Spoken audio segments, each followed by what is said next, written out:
देखिए हर खबर यहीं पर, सब्सक्राइब कीजिए TV9 भारतवर्ष। के शर्मा जी, अगर ये इंतजाम होते तो ये हालात नहीं होते, ये कौन स्वीकारेगा? नहीं, मैं जवाब दे देता हूं आपको। साजन साहब बहुत अच्छी बात बोल रहे थे अभी कि उनके लाखों करोड़ों कार्यकर्ता यूपी के सड़कों पे खड़े होके पानी, फल, सब्जी और रोटी और सब कुछ दे रहे हैं। तो फिर दूसरी तरफ ये भी कह रहे हैं कि लोग भूखे और प्यासे चल रहे हैं। तो फिर आप दोनों बात क्यों कह रहे हैं? आपके लाखों कार्यकर्ताओं ने फिर क्या किया वहां पर? इतना बड़ा आप जो है वो बता रहे हैं। उनसे सवाल पूछे जाने की बनती है के शर्मा साहब इस वक्त क्या सुनील साजन साहब से ये सवाल पूछे जाने की बनती है? वो कह रहे हैं भूखे प्यासे थे, हम जितना दे सकते थे हमने दिया, लेकिन क्या आपको सुनील साजन साहब से ये पूछना चाहिए कि भूखे प्यासे थे वो क्या कर रहे थे? उनकी जवाबदेही बनती है के शर्मा साहब? बिल्कुल, मैं इसलिए पूछ रहा हूं क्योंकि इसमें पहले ही चरण से राजनीति हो रही है। मैं आपको ये बताना कर कौन रहा है सर? ये सुन लीजिए, यही झूठ आपके सामने है ना। मैं दूसरी बात पूछता हूं, कांग्रेस की प्रवक्ता बैठी हैं, 1000 बस वो यूपी में लगा सकती हैं, आप 500 बस राजस्थान में नहीं लगा सकते। आप 500 बस अलका लांबा, राजस्थान को ले जाने के लिए बसेस क्यों नहीं लगती? पंजाब को ले जाने के लिए बसेस क्यों नहीं लगती? सोनिया गांधी जी कांग्रेस की अध्यक्षा है, महासचिव को मीटिंग बुलाई।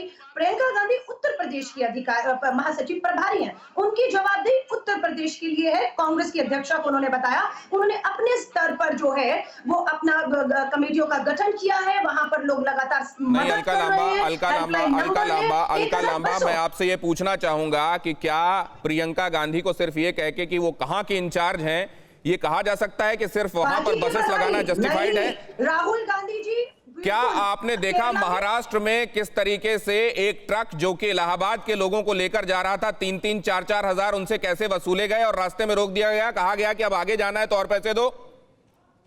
मैं आपसे कह रही हूं, क्या आपको ये पता है मैम कि भरतपुर में वो बस रोकी गई थी, भरतपुर में वो बस रोकी गई थी जो औरैया जा रही थी लोगों को लेकर, और वहां पर उनको चूने के ट्रक में चढ़ा दिया गया था? अलका जी, आपको ये बात पता है? अलका जी, हमारे दूसरे राज्यों के प्रभारी, चाहे पंजाब हो चाहे राजस्थान की, छत्तीसगढ़ की सरकार हो। अलका जी मेरी बात तो सुनिए।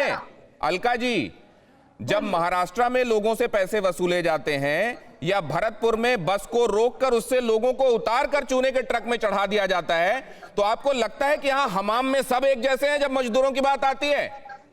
मैं माफी चाहूंगी, जहां जहां कांग्रेस की राज्य सरकारों में ऐसी बातें आई हैं, क्योंकि हर एक के पास परमिट है, उस परमिट की एक लिमिट है, उसके बाद दूसरी स्टेट का बॉर्डर जब शुरू होता है, दुख की बात है, सरहदें बन चुकी है। अभी तक भारत पाकिस्तान सीमा की बात होती थी, अब पूरे हमारा देश छोटे छोटे राज्यों और सीमाओं में बंट गया है। सीमाओं को राज्य उत्तर प्रदेश, गाजियाबाद की अपनी सीमा हो गई है, सबने बंद कर दिया गरीब मजदूरों के लिए अपने। ये बहुत इंपॉर्टेंट पॉइंट आपने उठाया है। और क्या कोरोना काल में हमको ये मंजूर है? सुनील साजन साहब, क्या हमारे यहाँ वाकई सरहदें इस तरीके से बट गई हैं कि एक स्टेट, बेशक उसी के अपने लोग हैं जो बाहर काम करने के लिए गए थे, वो कहता नहीं है, लेकिन उसके अंदर कहीं ये डर है कि ये लोग वहां से आए और कोरोना ले आए तो जो मैंने अभी तक किया है वो मेरी कोशिशें बेकार हो जाएंगी? और ये भी एक ना कहा जाने वाला लेकिन एक बहुत इंपॉर्टेंट फैक्टर है। सुनील साजन, ईमानदारी से बोलिएगा।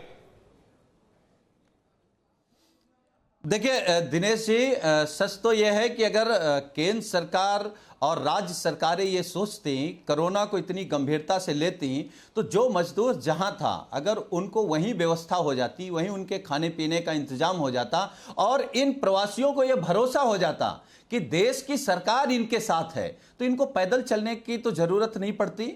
और के शर्मा जी जिस तरीके से सवाल खड़ा कर रहे थे वो इसलिए कर रहे हैं, ये इतनी संवेदनहीन पार्टी के प्रवक्ता हैं कि वो ये सवाल खड़ा कर सकते हैं। मैं ये कह रहा हूं कि मजदूरों को कोरोना में पूरे देश की सरकार ने ये साबित कर दिया कि कौन बिहार का है, कौन यूपी का है, कौन बंगाल का है।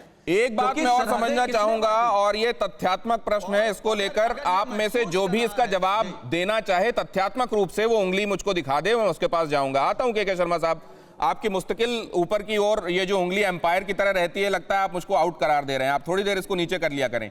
फिक्र आपकी, सोमवार से शुक्रवार रात 9 बजे सिर्फ TV9 भारतवर्ष पर।